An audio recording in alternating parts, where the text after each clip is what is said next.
Have you ever recorded an interview with someone remotely and had all kinds of trouble with your audio tracks once you downloaded them? Not anymore. Check out Squadcast on this episode of Podcastification.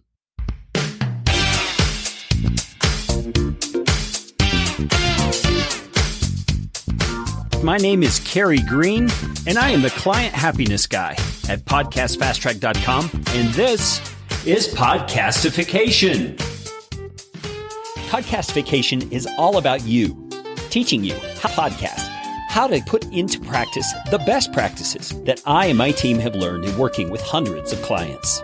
You are going to podcast better from listening to this show.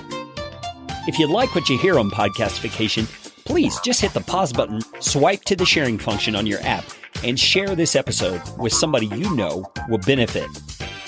And if you'd like to get in on more Podcastification goodness, you can do it by subscribing to our Podcast Optimizer email series, and I promise you, you won't get lots of junk. You'll just get one actionable email a week. Go to podcastfasttrack.com/optimizer. That is enough of that kind of stuff. Let's get you podcastificated right away. Zach, Rock, thanks for being on the show, man. How are you guys doing? Very well. Thanks for having us on. Absolutely. So you guys are the guys behind Squadcast.fm. Great app. We're going to talk about it a bit more here in a bit. But first of all, I want to give the listeners a little bit of an idea of who you guys are. So Zach, you were telling me you live in the Bay Area. Why don't you tell us a little bit about your life, where you came from, where you're going? Grew up in Sacramento, California in the Central Valley, and went to high school together with Rock in Sacramento, where we started our friendship, and had always a background and love for visual arts, and carried me into my career in software engineering, where I had a couple different great opportunities to work in the government, as well as teaching at Cal Berkeley and internship on the Google Chrome team, where I got exposed to a lot of really forward-leaning technology as the web platform was growing up, and really was a catalyst for a lot of the opportunities I've had in my career that ultimately led us to this opportunity to help the podcast community and creatives record quality content from anywhere in the world together.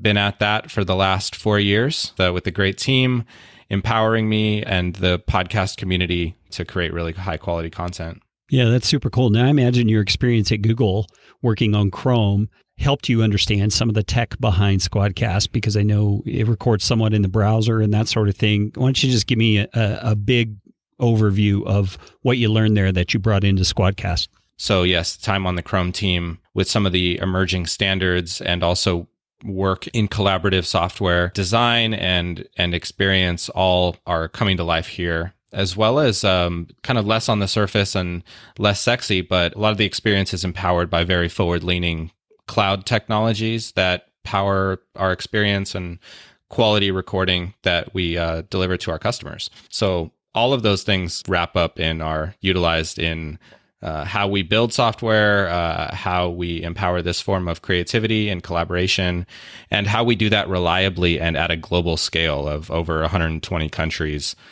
with lots and lots of hours recorded together in this way each month.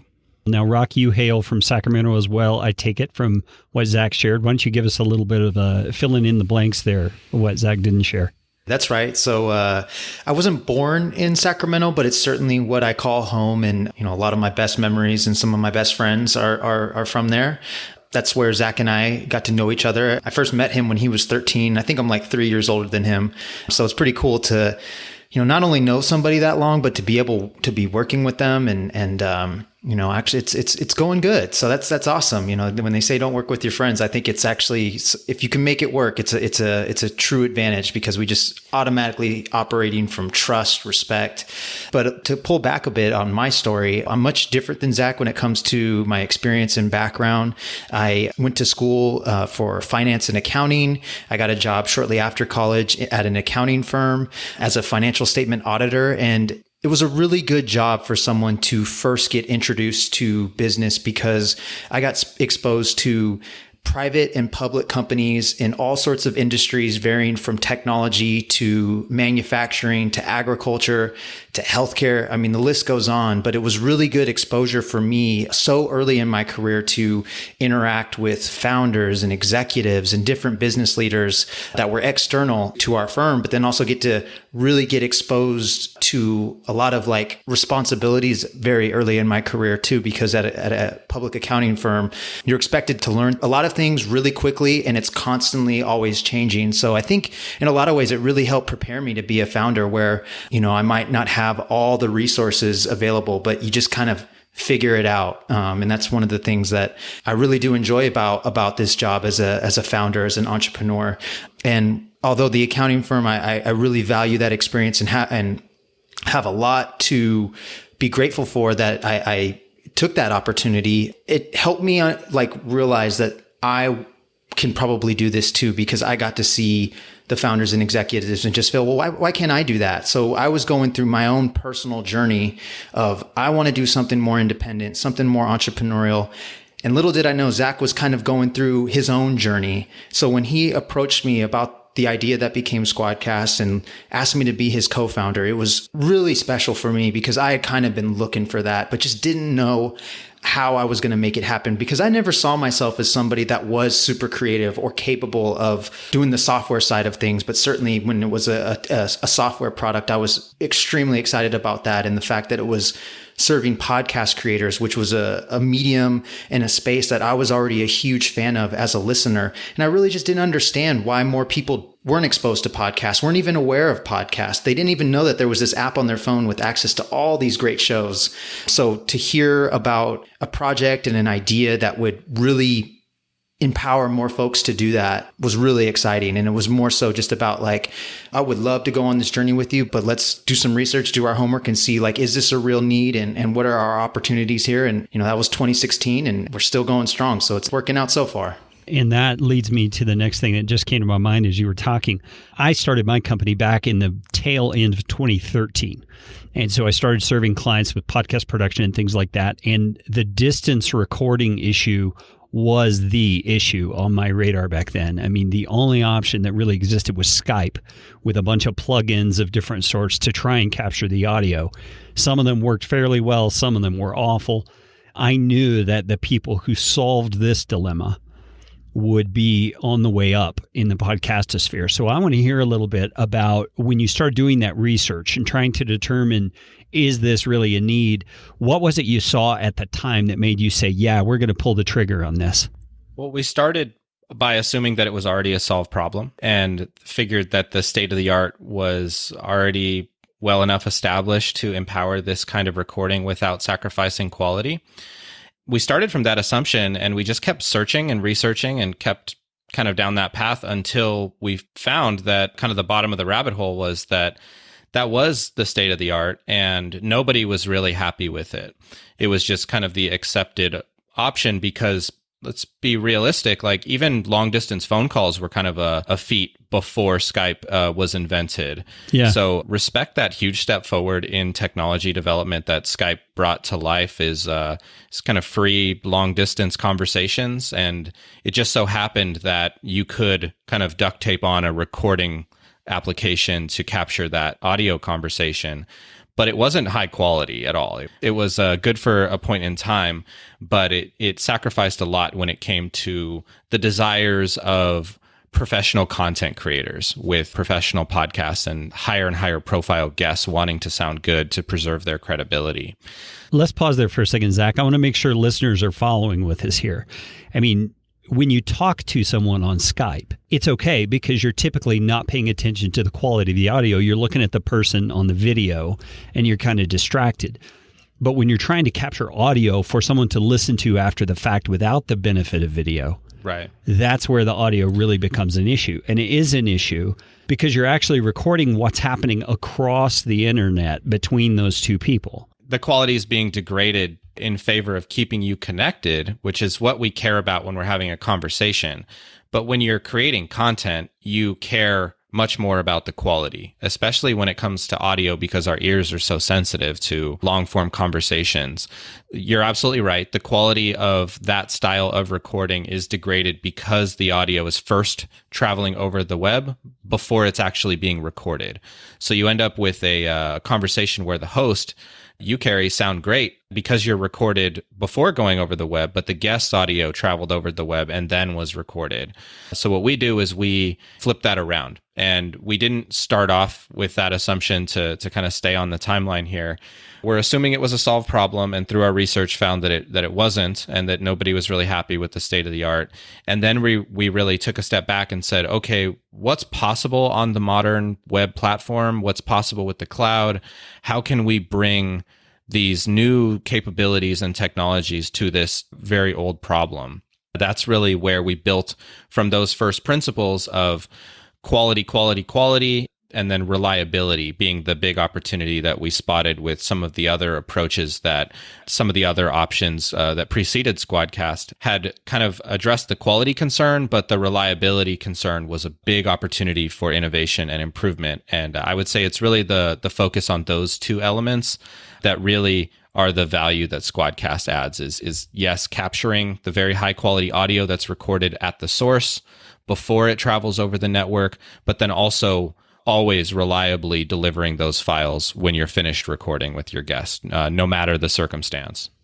Yeah, so Rock, I would love for you to talk to me about those two, the quality and the reliability, because I experienced a lack of both in previous iterations of this kind of technology. The quality we've talked about because of the Skype across the internet kind of issues. The reliability in a number of ways. I mean, sometimes it's that you can't get your files downloaded accurately. Sometimes it's because the updates that happen to the browsers aren't kept up with in a timely manner, and so the software glitches because of that. So talk to me about that. What were the issues you guys were running into in delivering on the quality and the reliability pieces? It's unfortunate that so many of us have had that experience and are kind of coming into newer apps that are available already kind of with scars because from Skype or Zoom or whatever. So we get that, and it is unfortunate.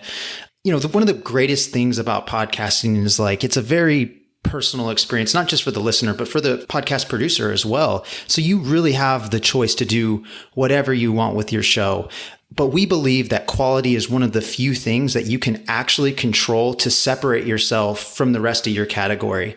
You know, back when we first started, quality was kind of a debated topic where folks would kind of challenge us a bit and say, well, do I really need to have high quality? Like, why is that so important? And my response would be, you absolutely don't have to. That's totally your choice. However, we think that it's going to be a way to separate yourself from your category, and listeners' tastes and expectations of shows are going to only increase as the space continues to evolve, mature, all that stuff. And then additionally, much like what Zach said, your setup might be good and your audio might sound killer, but if your guest sounds completely different than you, that can be disruptive or disturbing to your listener, and you're right in your people's ears. So it's really sensitive, but also it kind of makes perhaps your show or even your guest seem less credible because the quality isn't as good. And we kind of have this perception like it's like a PowerPoint presentation. Oftentimes, if you just make it look good, people are going to take it more seriously and think what you're saying is more valuable. So we feel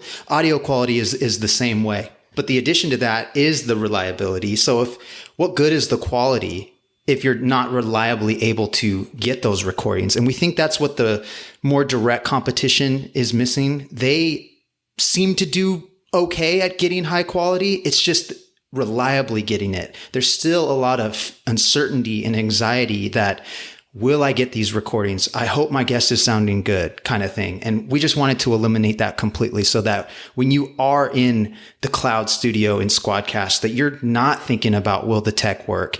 You're only thinking about a great conversation that you're having with your guests. And that's all they have to do too, is just click a link and then boom, they're in there. We want them to really feel like gold, like getting the red carpet treatment.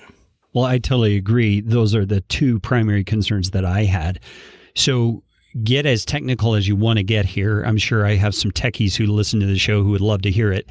Tell us what you did to address the quality and the reliability issues.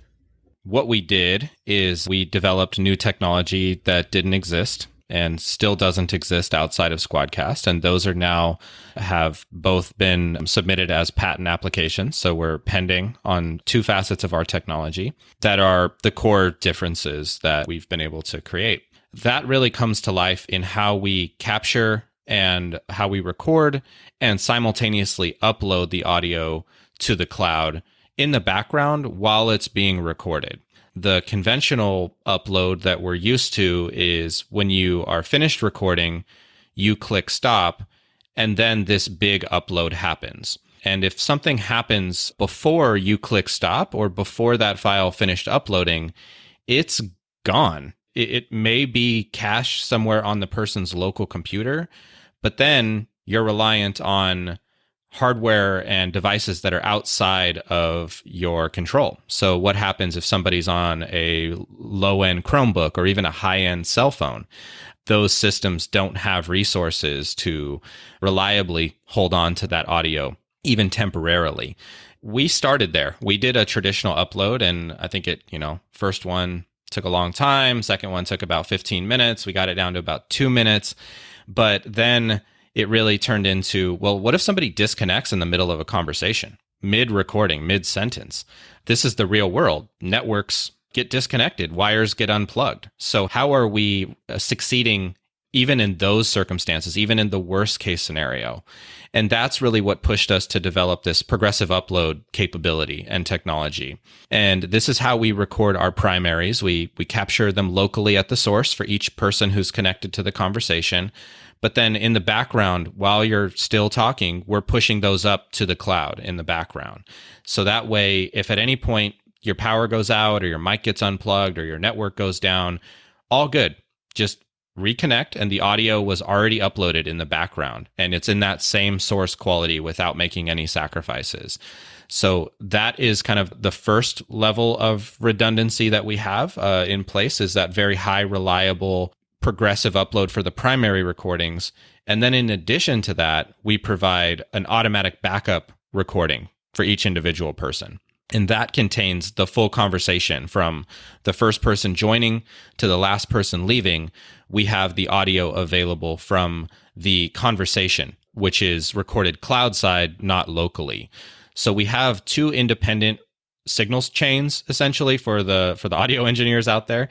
We have the local primary signal chain that is being uploaded progressively, and then we have a backup signal chain that is the conversation. So if you're having a conversation with somebody, if you're actually connected, that audio is being captured and will always be captured.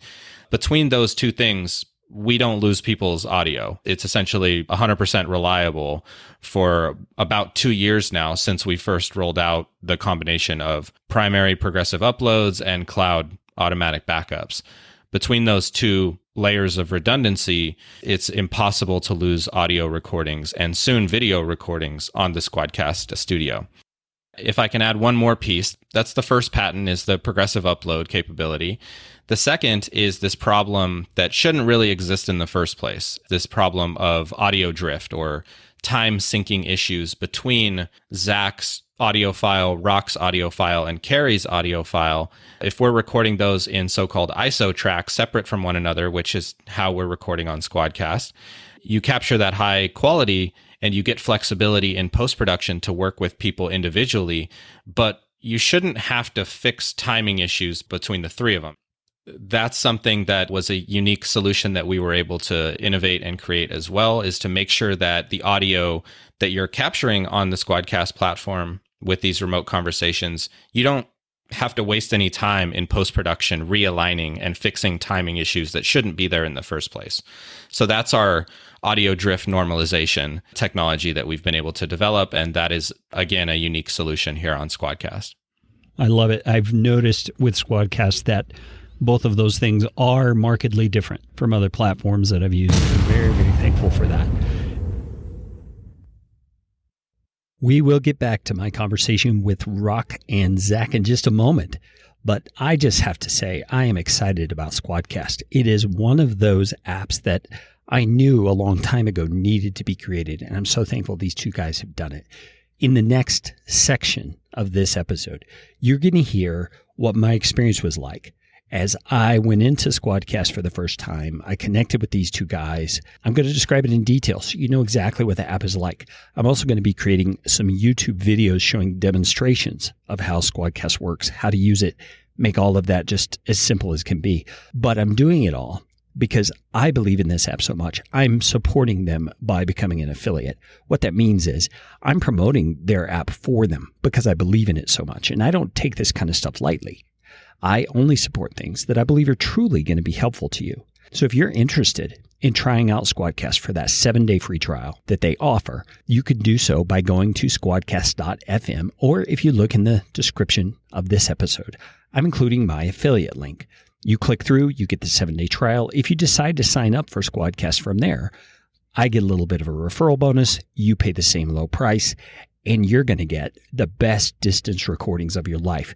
And here's a little bonus tip for you that you'll hear about toward the end of this episode. The Squadcast guys are about to add video to the platform. That is going to change everything because it'll be the same great quality audio and the bonus of high-def video to go along with it. And it's coming very, very soon.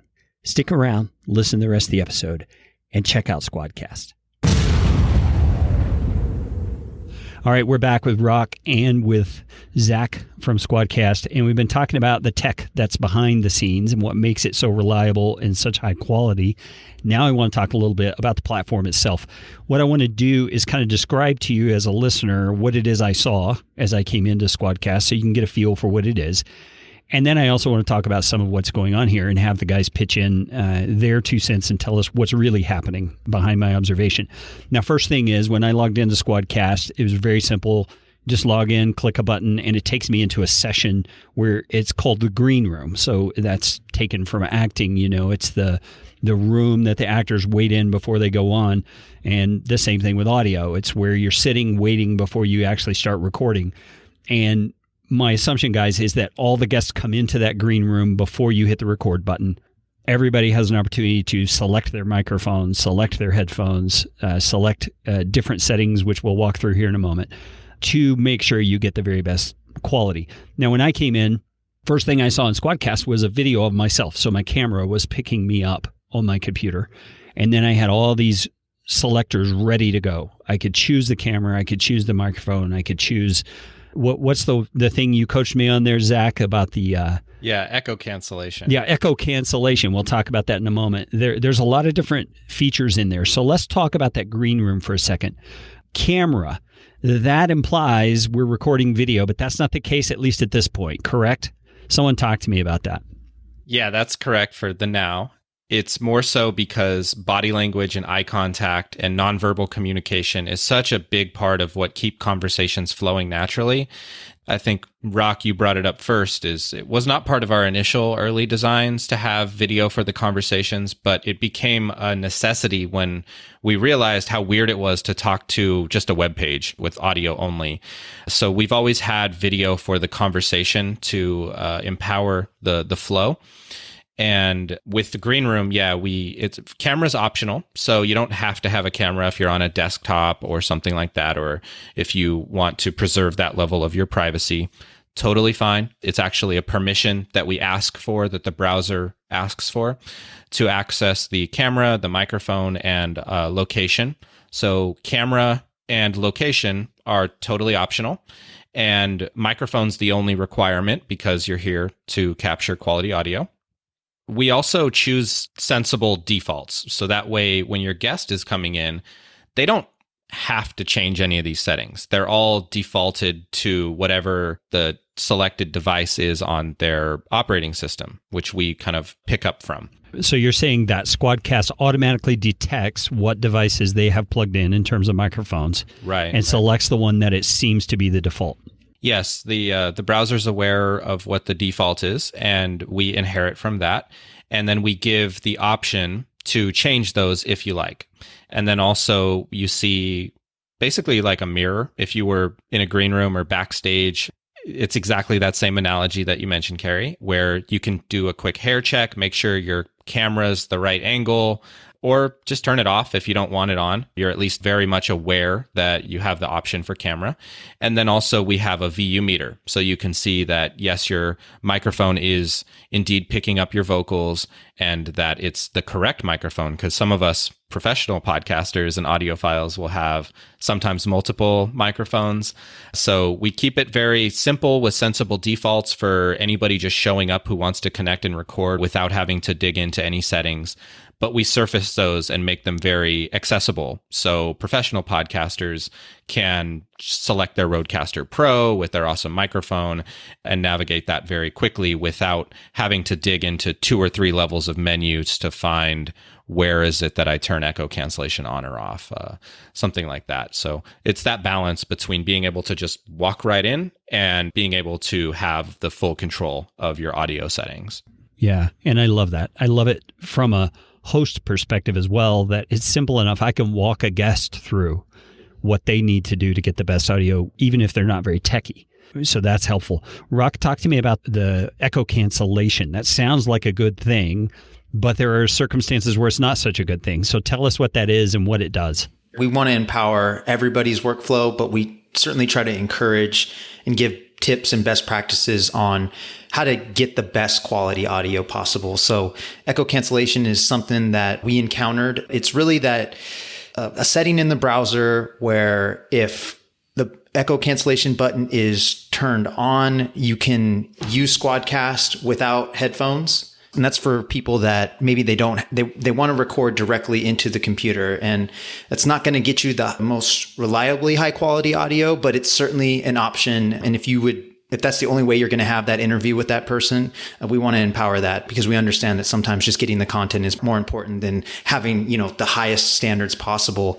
But to get the highest quality possible, we do recommend turning the echo cancellation button off. And that's because it allows no audio ducking to occur whenever we're having a conversation. And what audio ducking is if we all speak over each other at the same time, if the echo cancellation button is turned on, then it will lower some of our audio just like automatically. And so it really doesn't sound good unless you do some editing, but it also adds some challenges to your post-production process, which we're not trying to add. That's why the audio drift was such a big thing for us, because sure, we were stoked that we can have people easily connect and record audio, but when they go to produce their podcast, to edit their podcast, it was almost like we were adding more problems than actually solving them. So audio ducking is just, I would say, the second evolution of that, where it's just something we stumbled upon because we're a browser app right now, and it's one of those things that we have to play in because we're limited by the rules of the browser. So,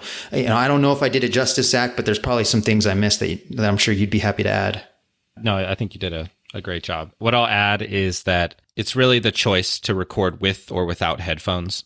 We respect that not everybody has access to headphones, and it is something that we consider to be a best practice, though, and we nudge people in that direction to use headphones, and using that to prevent any sort of volume ducking from occurring is a much better solution than relying on the browser's kind of software that ducks the volume down while people speak or laugh at the same time. And depending on your cultural background, I used to think that it was enough to just ask people not to speak over one another. Like, that seems like a sensible request. But depending on your cultural background, this is much more accepted within certain cultures' forms of communication, where people talk at the same time, and helping people record anywhere in the world. Really, we are making that same level of accessibility for everyone. So it's a choice that the host has to opt into or out of. And it's really just the choice of, do we have headphones or not? You can turn it on if that's not an option, but we recommend, as Rock said, turning it off, and you'll get higher quality even when you are speaking at the same time. Am I understanding you right that that's a selection that's on the host side only? Yes, and it's a setting that is transparent to the guest. The guest doesn't have to lift a finger to do that. They don't even see the setting, actually, and the host, your choice is applied to everybody who's connected to the conversation. So it's consistent. Got it. Now, for the sake of the listeners, let me give a practical scenario where I've experienced the benefit of having that toggled off. If you have a situation where someone does not have headphones and they're listening to you on the other side of the conversation through their computer speakers, then your voice is going to come through those speakers and potentially go back into their microphone. Yeah. And so that's where this echo sound comes in. Yeah. But like you guys are saying, if everybody's got good mics, if you've all got good headphones, you can turn that thing off and you get much better audio. Exactly right. And for our audio engineer friends, the way I've had this described to me, which I'm not, I'm a software engineer, but my brother and good friend Vince has informed me that it's essentially some form of sidechain compression that occurs on the vocals to prevent that feedback from impacting your microphone and local recording. The browser subs that out. And because there's a level of processing going on there, it reduces the volume and the quality temporarily until it detects that people aren't speaking at the same time. So it's really to save ourselves from ourselves. And this happens all the time with phone calls or even on your cell phone. We don't think about it because those aren't recording situations. But like if you're listening to, let's say, Spotify on your cell phone and you get a call in the middle of that, your phone will still play that song or podcast in the background, but it lowers the volume and it raises the volume of the phone call, the phone ringing. So that's essentially as a good analogy for ducking. It kind of takes one audio and puts it in the background and brings another into the foreground. And because of that, it lowers the volume and the quality. So we don't want that to happen on Squadcast. And that's why we encourage everybody wear headphones. Most people have headphones available these days. And you can turn that setting off and get the source quality without any sort of compression going on while people speak or laugh at the same time. All right, let's go back to that green room. When I was in the green room, over to the bottom right was a button where I could do an invite. And I click on the button, it brings up a link, and I'm able to share that link via text, via email, via whatever, Slack, whatever, to the people that I'm inviting to come to the show. And I'm assuming on you guys' side, because I've done this before, you just receive a link, you click on it, it brings you right into the green room yourself. And you're able to do all those same things except for the echo cancellation and get yourself set up for the episode. That's just a very simple thing. I've had people say, oh, my guests aren't very techie. And I say, well, can they click a link? I mean, that's really all they have to do to use Squadcast. Even compared to Skype and Zoom, which I think most people would define as being easy to connect to, consider for a moment what we're kind of assuming with those, that everybody needs an account, including your guest. So they have to sign up for Skype or Zoom. They have to install Skype or Zoom. They have to manage their own settings on Skype or Zoom. Now they have this app installed on their device, future forward, unless they choose to uninstall it. If you contrast that to Squadcast, right, it's click a link, allow permissions, and connect. And then nothing's installed, no account was needed, privacy is upheld, and all of those things. So it's something that we've actually quantified how many steps are kind of required to connect from start to finish on those other two platforms.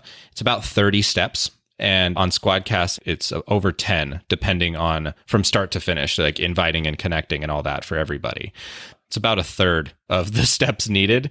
Because we default to quality, you don't have to go in and change settings. You don't have to install anything, as I said. So that's a big part of our design. Our commitment to design is making it as easy as possible for your guests to just show up and be hands-off and be confident that they're capturing really high quality without having to be an active participant in the production. It's really that balance between being really, really easy to access for the guest in any situation, and then full control and emphasis on quality for the host.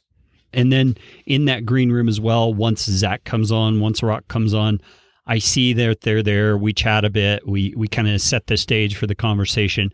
And then at the very bottom, in a big red button, it says record. I click the record button and away we go. Nothing changes on the screen. The three of us are still there. I just see numbers running at the bottom where it says stop. And everything's recording. Now, let me talk a little bit about the audio quality that I'm hearing, and you guys can give me some feedback here as well. I hear Zach's audio just pristine, but I can also see Zach, and I see Zach has a professional microphone. He has professional headphones. He also has some sound baffling in his room, so his room is treated for very good sound. On Rock's end, I can see Rock has a great microphone as well, but he's in a larger room. He doesn't have the sound baffling. So I can hear a little bit of hiss, which is room noise in Rock's channel. And I can hear a little bit of a bigger, kind of a more boomy sound for Rock's voice, which is coming from his room. It's not a virtue of Squadcast. It's just what's happening in his room. Now, I'm likely going to do some post-production on all this, and you may not hear any of that at all as a listener, but I might leave a section here where you can hear the difference. Rock, why don't you talk for us for a little bit? Tell us your favorite poem or something. I don't care. Talk about Squadcast, but I want to hear that quality in your room. Yeah, you got a good ear, Carrie. And that's the balance that we're trying to strike, is just making it accessible for everyone to easily connect and not have to wrestle with the tech to get the best sound quality possible. But you're right. There's a lot of other things in addition to the hardware or the software that can really set you up for success in a remote conversation. So a lot of us podcasters do quirky things like record in a closet. I don't have that kind of space, but I use like a towel on top of my desk. So weird stuff like that can certainly help. And just to be clear, like having equipment like an audio interface or a mic is certainly going to help your audio quality, but we do recommend like even just wearing headphones like you get with Apple iPhone earbuds, like even those plugged directly to your computer is going to sound a whole lot better than recording directly through the built-in computer microphone. And most people got those laying around. Yeah, totally. I mean, that's what I'm using, not for my actual microphone, but for my headphones, I'm using earbuds, and I just find that very functional. So now that we're recording, guys, tell me what I see here. I see a button at the top that says leave session. I see little meters on each of our windows that's showing our audio levels. And as I speak, I see it bounce. When Zach speaks, I see it bounce. I mean, it's just very user-friendly. I can tell just by looking what it is that's happening. Now, what do you guys have to say about the interface that I've left out here? Yeah, we want it to be as close to real life as possible by preserving the body language and eye contact with having the video conversation. But then also, because this is a real-time cloud-empowered experience, we have a very high degree of presence, we'll call it, for each individual. So there's a level of transparency that we offer in the Squadcast studio to be able to see what microphone people are using, what camera they're using, what city they're in, what their local time is. All of these things keep a very high degree of transparency into the audio setup. So sometimes that's useful because a guest may have gone on Amazon and bought an ATR 2100 for this awesome interview that they've been looking forward to. And they may have plugged it in, but maybe it's not selected. And they could think because it's in front of them and it's plugged in. Not all of us are professional audio producers, and we want to be equally as empowering and useful to those people. So having the host be able to verify what microphone people are using, all of those things are a level of transparency that we can empower on Squadcast that you're not going to see from the conversation providers like Skype or Zoom that we've mentioned. Those are audio settings that are buried within 2 or 3 levels of menus to even surface them. And on Squadcast, we bring those things up to the surface so that way people can easily see the equipment others are using and also be able to change their own equipment if they need to. Yeah, and let me say something about that, guys, because from my perspective as the host, I think a lot through the minds of my clients, because they're trying to get the best audio, they're trying to present great content, and they want to help their guests to get the best they can. So when I look at Squadcast right now, I see a small little name tag for Zach and for Rock at the bottom of their screens, and they have those little 3-dot menus next to them. I'm going to click on Rock's, for example, and it pulls up and it tells me what microphone he's using. It tells me what headphones he's using. It tells me what camera he's using. It tells me the status of his network. Again, tells me where he's at in his local time. I mean, Zach just mentioned all those things, but what he's saying is you as the host can look to see what they're using. So if you have a guest come on and you see they have a good mic, but their audio sounds terrible, you can just click on it and say, your mic's not selected. And you can kind of walk them through the process of getting that set up. It's just so transparent. And I love that about the format of the way you've laid this out. What was it that brought that to your attention that, hey, we need to give hosts a little more power in this way? Listening to their needs and the community. All of those are not our ideas. A lot of them came from our founding advisor, Harry Duran, with Podcast Junkies and Fullcast. And it It's more so just like, hey, I think these are things that would be useful when focusing on an audio production. Things like transparency of equipment, I think, was a first step in this direction. Being able to see what that device is and then being able to change it if it's on your end. So that is something that was Perry's idea. We'll give him full credit for that. And then it really catalyzed us to say, well, what else would it be useful to show people? When you're recording with people all over the world, it's helpful to be mindful of their local time because you have people across time zones. Just little things like that really add up towards the remote nature of recording on Squadcast, but then also this real-time technology that we have empowering this conversation can be used for being able to see each other's VU meter, being able to see what equipment people have and where they're at in the world. So we think that all of those are unique features to Squadcast that all go towards empowering the quality conversation. Yeah, and let me make one more comment here for the sake of people who are listening. There have been a few times in our conversation here where I've heard either Zach or Rock's voice kind of glitch like you hear on Skype on those various calls. But that will not be in the recording. I'm hearing them over the internet. I'm not hearing the actual in their browser sort of recording that they're giving to Squadcast. And so when this syncs in the cloud, it's going to be those pristine audio files. So just so you know, if you come on and you try the free trial at Squadcast and you hear glitching, don't be afraid. It's not an indication that the platform's bad. It's just an indication that you're hearing them over the internet. So just wanted to put in a little caveat there. That's part of the magic. It's intuitive to think what they're hearing is what's being recorded. But imagine if you were in the same room with those people. That glitch would have never happened because the network wasn't involved, right? So that's more what Squadcast is capturing.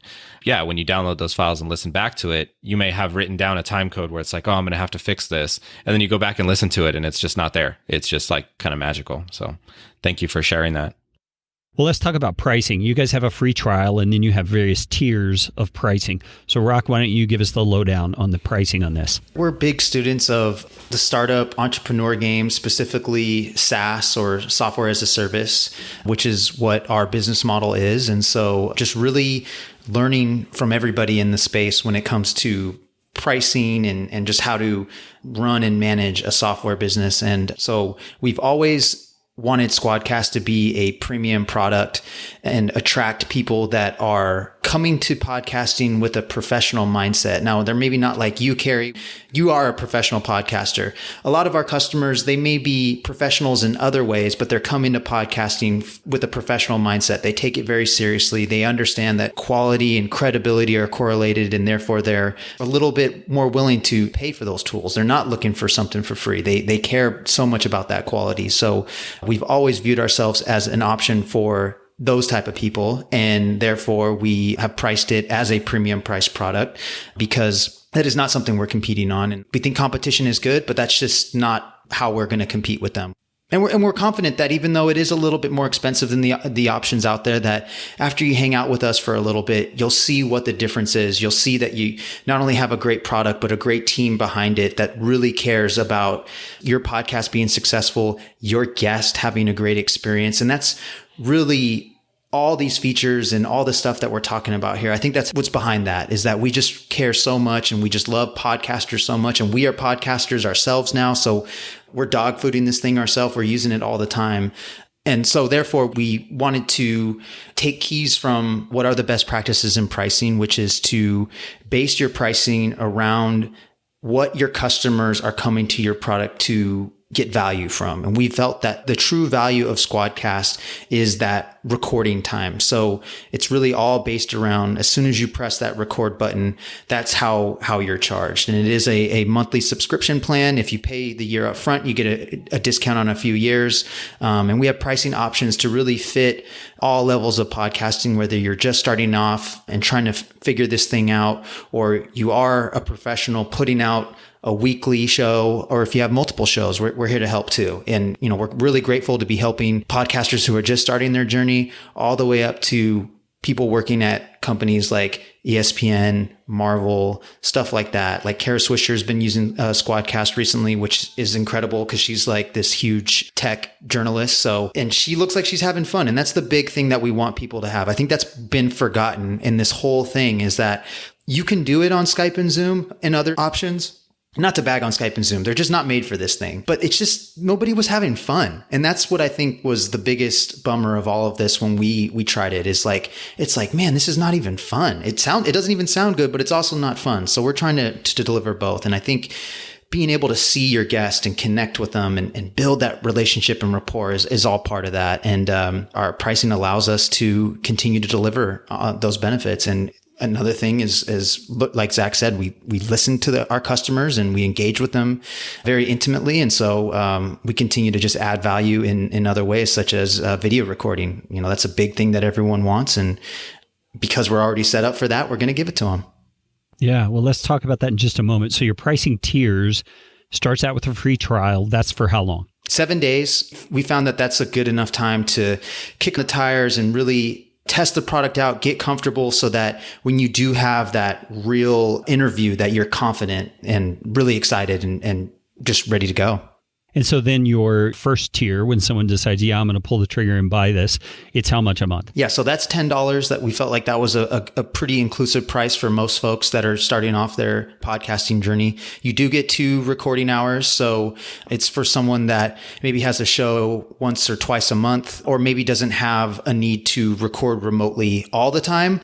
And then our most popular plan, though, we call it the creator plan. It's 5 recording hours per month. So that's about a weekly show, if you have an hour, over an hour, give or take. And then we have plans that scale up from there to really fit all different types of workflow, that your show's never going to get too big, or you're never going to have too many shows where you're going to grow out of Squadcast, that we can accommodate all levels. And, we understand the seasonality aspect of podcasting. So we allow folks to upgrade, downgrade as their recording needs change as well. So that creator package, that's right around $20, correct? That's right. Sorry, I didn't say that. Thank you. That's totally fine. All right. Now, you guys have teased this along a couple of times about the video. Let's talk about that. I think that's a huge upgrade to any platform that's recording good audio, is to then get good video. I've only seen one other platform out there that's actually offering this at a high quality. I want to hear what you guys are doing to bring that into reality. Yeah, it's tremendously exciting, and it's been our longest requested feature because we've had an emphasis on listening to the community. So 1, we were fundamentally aware of that. And then 2, because we've always had video for the conversation, it felt like a natural evolution. And then 3, it was supported by the research that Edison has put out in their Infinite Dial report, that audiences are growing in their desire to have the same core content available across different platforms like YouTube and a podcast, and have accessibility into the content of those shows, no matter if they're driving or if they can watch it on their phone or whatever it is. So all of those 3 things really have been pushing us in this direction. The technology that I mentioned before about how we've been able to reliably record audio, all of those lessons and technology innovations are prerequisites and apply to our approach to recording quality video as well. And we've developed a lot of those capabilities because we've known about the desire to have video recording for so long. So we're very close to releasing that finally, but a lot of work over years has gone into this next update. I'm glad to hear it, because I have clients quite often who say, I would use Squadcast, for example, if it recorded video, because I like my show to be on YouTube as well. And so sounds like pretty soon they're not going to have an excuse anymore. That, and it's also going to be the same emphasis on quality. Like, we're not going to do it if it's not quality and highly reliable. So same exact approach, right? Recorded locally, separate for each individual, with primaries being uploaded in the background, and then a backup recording for video as well. So all of those things are going to be accessible. And I think maybe the best part about this is that it's going to be the same exact experience for your guests. They're not going to have to do anything different. You're not going to have to do anything different. It's just that at the end, you're going to walk away with now audio and video for that same core conversation, giving you more potential for growing your audience and being accessible across different platforms. We were a little skeptical about how valuable would video recording be? It's understandable why people would ask us for it and think that they would use it, but it's much different in actual practice because it's additional work and additional content to produce, and a little bit different for use cases as well over a podcast. The files are larger. And I think that's one of the big things that we're tackling right now is to get that upload experience very similar to the way it is for audio. So most likely it will take a little bit longer than the audio recordings. The audio recordings upload super fast, darn near immediately most of the time. The video, as much as we're going to try to get it to dial in that same speed, and it'll be pretty fast for video from what we're seeing. It's looking like it'll be a little bit longer, but I think the important thing is just communicating and demonstrating to our customers that your files are secure, they are being uploaded, we got them, you're good, and once they get to actually see it, they'll start to build some more trust there. But yeah, it's not going to be immediate, but it certainly will be. We're pretty excited to see how fast we can get it. Well, guys, you have been more than generous with your time. I appreciate you taking the time to come and be on my tiny little podcast. It's always fun to meet new people in the industry and hear what you're doing to make things better. We're really grateful for the opportunity to be on your show, Carrie. And, thanks for letting us share our story. And again, we're thrilled to be helping out podcasters. We're thrilled to be recording this show on Squadcast. So again, thank you for the opportunity. And like Zach said, we love podcasters. This is what we do all day. So please make our day by reaching out. Yeah, sure. Podcasters are some of the greatest people on the planet. I'm telling you, man, it's a great community. Guys, thanks so much. Hello, Squadcast. Goodbye, Zoom. I'm telling you, man, when that video thing comes on, you are not going to believe how bad your video and your audio has really been from using Zoom. Zach and Rock, thank you so much for being my guests on this episode of Podcastification. Once again, you can check out Squadcast at squadcast.fm, or if you use the link in the description for this episode right there in your podcast player or app, or go to the show notes page, you'll find my affiliate link, which just gets me a little cup of coffee for sending you to Squadcast. Hey, that's all we got for today. Go out and make it a podcastificating day.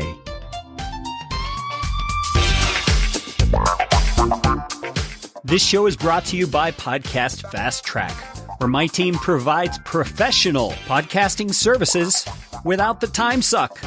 Full production, editing, and show notes, all in one monthly subscription package. You can find out more at podcastfasttrack.com. Now go out and make it a podcastificating day.